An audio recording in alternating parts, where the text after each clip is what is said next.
it's in the hands of the Supreme Court, right? So, yes, it's not yeah, good luck. Yeah, your Supreme Court is fine. A couple of weeks ago, Governor Scott Walker signed 4 bills, which were among 51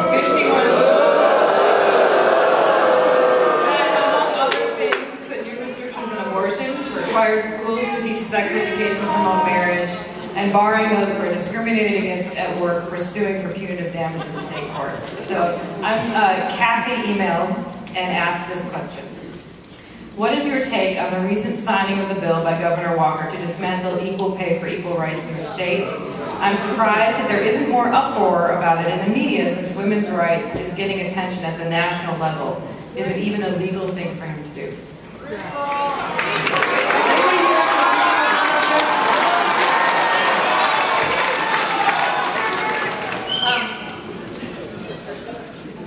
One of the questions that I would like to be asked of Mitt Romney, who is the Republican candidate for president in all likelihood, unless something really surprising happens.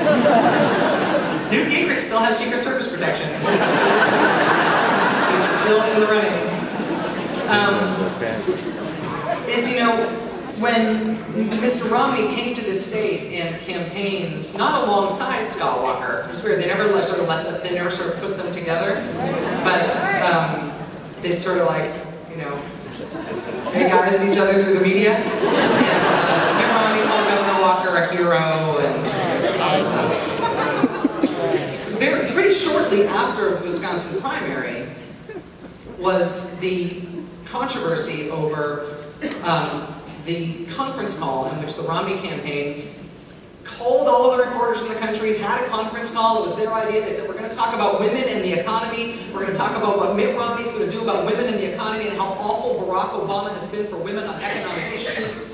And the question is asked on the conference call, national conference call that they have called, does Governor Romney support the Fair Pay Act?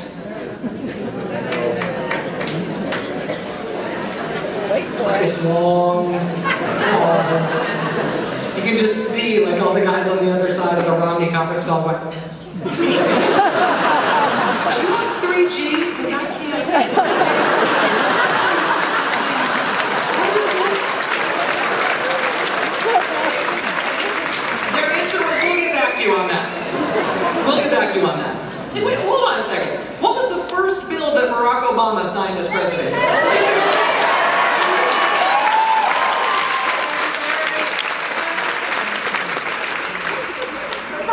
Like, if you're going to do some research on what's wrong with the other guy, how about you start with Bill 1? Like, I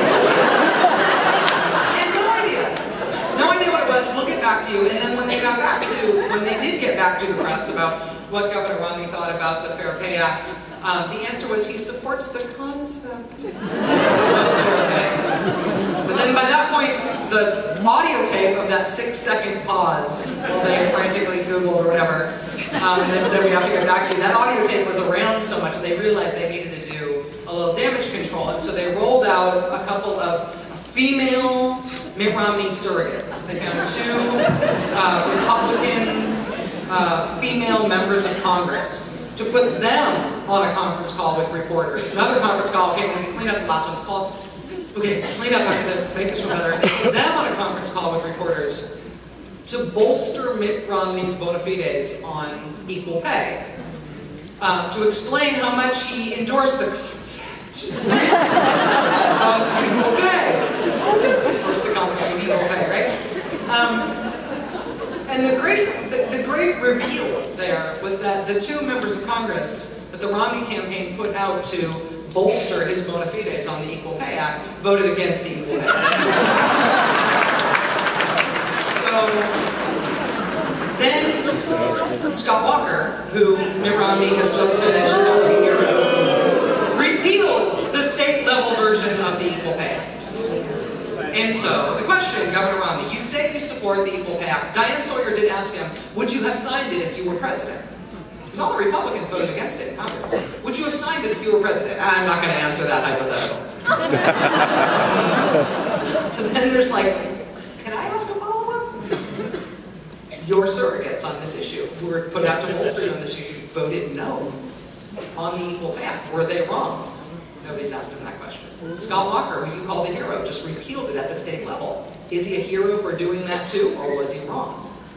It is very hard, I think, to make an argument against the idea that a woman who has been receiving less pay for the same work that a man is getting paid for should not be able to sue in order to rectify that problem. That is the policy that you support.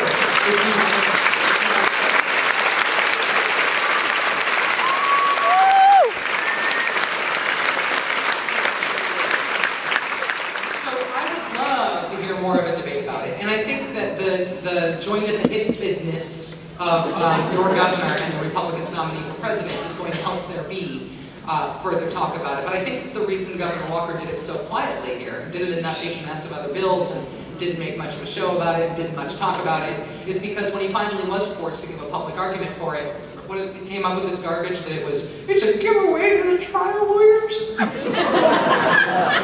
You know, let's talk about that. He doesn't have much of an argument for having done it, which is I think why he did it so quietly, and he did it in a way that he could have only done with the Republican majority that he's got in Wisconsin. And I think that it is a point of national discussion, and I think it gets bigger from here.